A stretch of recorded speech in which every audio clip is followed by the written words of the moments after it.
ज्ञानतिमिरान्धस्य ज्ञानञ्जनशलाकया चक्षुर्मिलितं येन तस्मै श्रीगुरुवे नमः। श्रीचैतन्यमनोभीष्टं स्थापितं येन भूतले स्वयं रूपः कदा मह्यं ददाति स्वपदान्तिकं।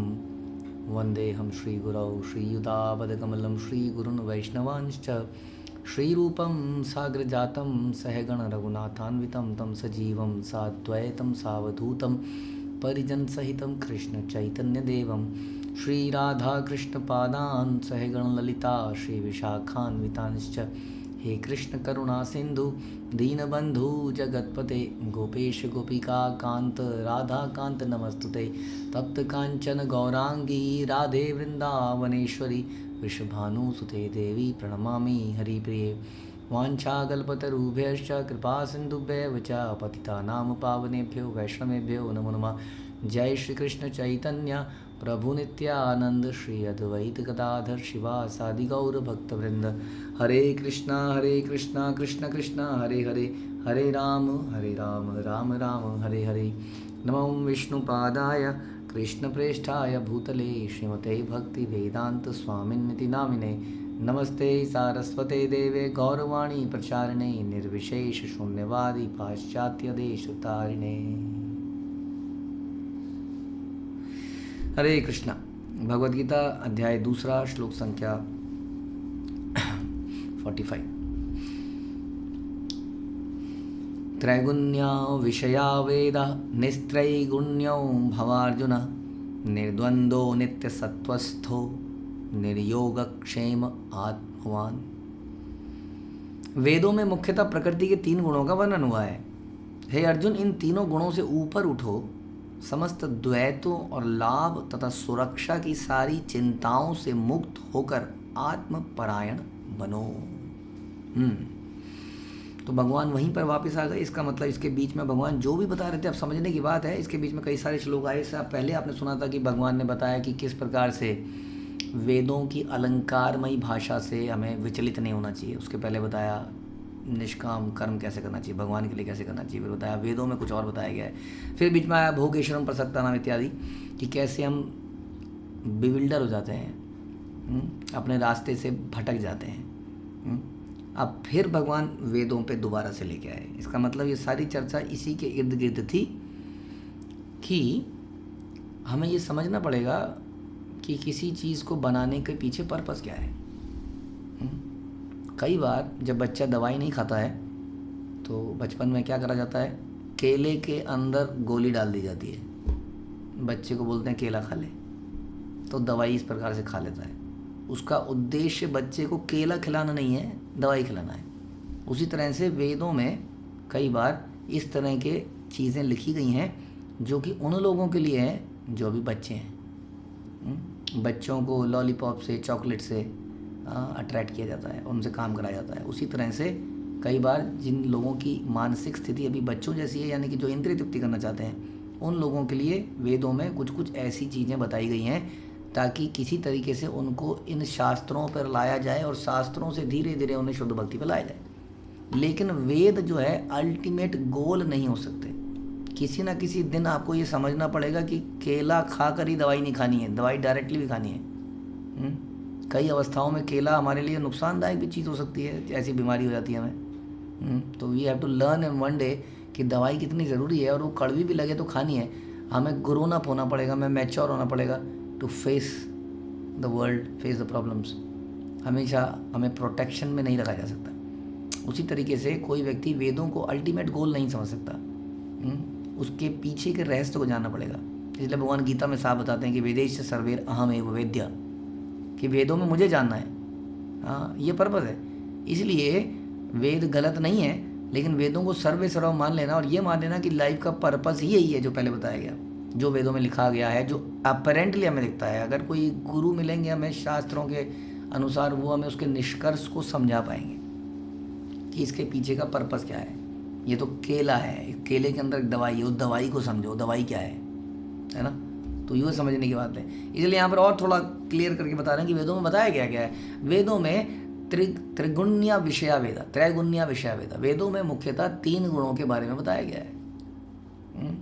ये गुण कौन से हैं? ये गुण है सतोगुण, रजोगुण, तमोगुण। तो सतोगुण, रजोगुण, तमोगुण, इन तीनों गुणों के बारे में बताया गया है कि ये गुण ऐसा है, इस गुण में ये होता है, इस गुण से तुम्हें कैसे तुम ये कर सकते हो, कैसे तुम ये प्राप्त कर सकते हो। तमोगुण के व्यक्ति के लिए कई बार मदिरा पान का भी संस्तुति करी गई है। मांसाहार के बारे में बताया गया है कि कैसे मांसाहार किया जा सकता है। तमोगुण में व्यक्ति मांसाहार कर सकता है, और कैसे इतना कर्मकांड, ये कर्मकांड, वो कर्मकांड। रजोगुण में व्यक्ति बहुत सारे कर्मकांड करता है जिससे कि कई सारे लाभ मिलते हैं, जो हम पहले चर्चा कर चुके हैं पिछले कुछ श्लोकों में। और फिर सतोगुण में कैसे आदमी संतुष्ट रहना सीखे, तृप्त रहे, जितना मिले उतना ही बहुत है, और अल्टीमेटली मुक्ति को प्राप्त करे।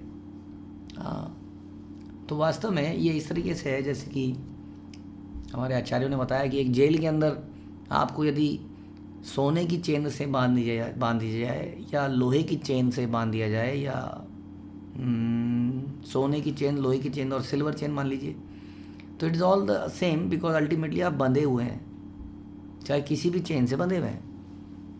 अल्टीमेटली वो कहते हैं कि अब सोने की चेन के बाद आप फ्री हो जाओगे, एक दिन माना मुक्त हो जाओगे।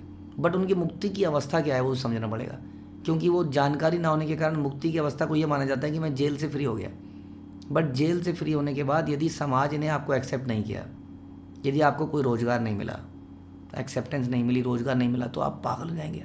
खाली बैठे बैठे लोग कहेंगे चोर है, चोर है, चोर है। फॉर एग्जाम्पल, वो फिर से कोई अपराध करेगा और फिर से जेल में जाएगा। यही संसार में हो रहा है। तो इसलिए शास्त्र बताते हैं कि मुक्ति के बाद भी व्यक्ति संसार में गिर सकता है यदि उसको पॉजिटिव एंगेजमेंट ना मिले तो। जैसे कि चोर को पॉजिटिव एंगेजमेंट ना मिले तो दोबारा से वो अपराध करने के लिए प्रेरित हो सकता है, फिर से जेल में आ सकता है। इसलिए पॉजिटिव एंगेजमेंट क्या है, मुक्ति की बात क्या पॉजिटिव है, हमें तो पता नहीं। अब किसी ने आपको ये बताया कि मुक्ति के बाद पॉजिटिव एंगेजमेंट क्या है? आज तक किसी ने नहीं बताया ना। मुक्ति के बाद जीवात्मा क्या करेगी?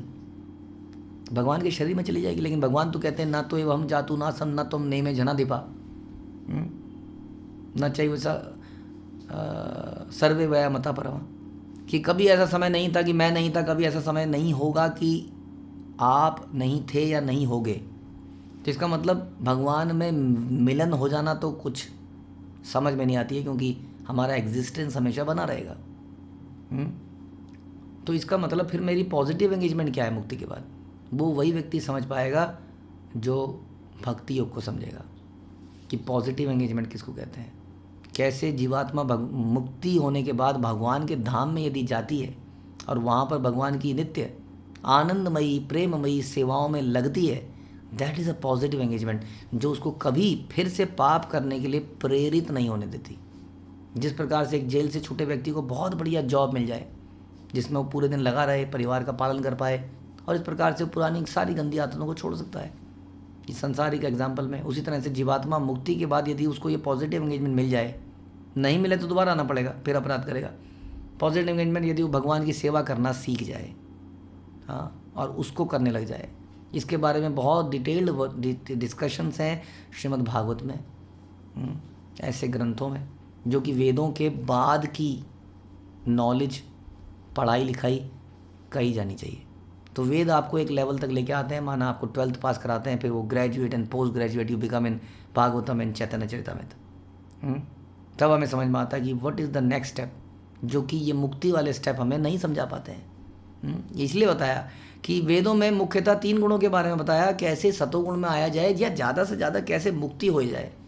हे अर्जुन, आपको इन 3 गुणों के ऊपर उठना है। निस्त्रे गुणों गुण्यो भवार्जुन, कि वास्तव में 3 गुणों के ऊपर शुद्ध सत्व क्या है जो भगवान के धाम में मिलता है, जो भगवान में पाया जाता है, उसको समझने का प्रयास कीजिए।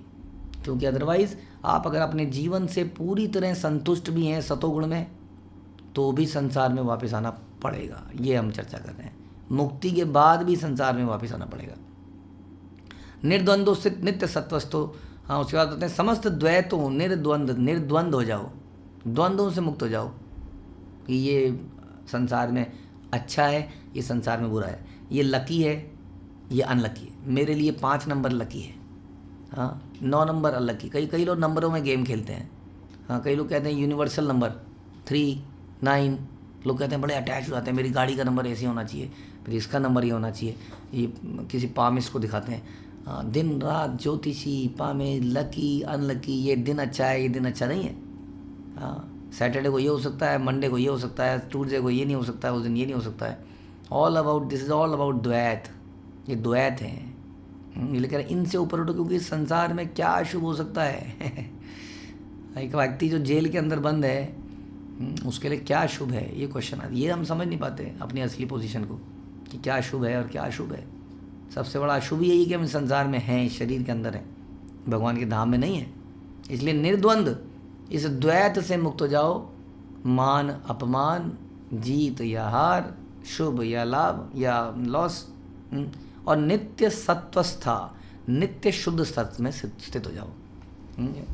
तो इसके बारे में तो चर्चा जितनी करी जाए कम, जगह काफ़ी गहरा सब्जेक्ट है। शुद्ध सत्व क्या है?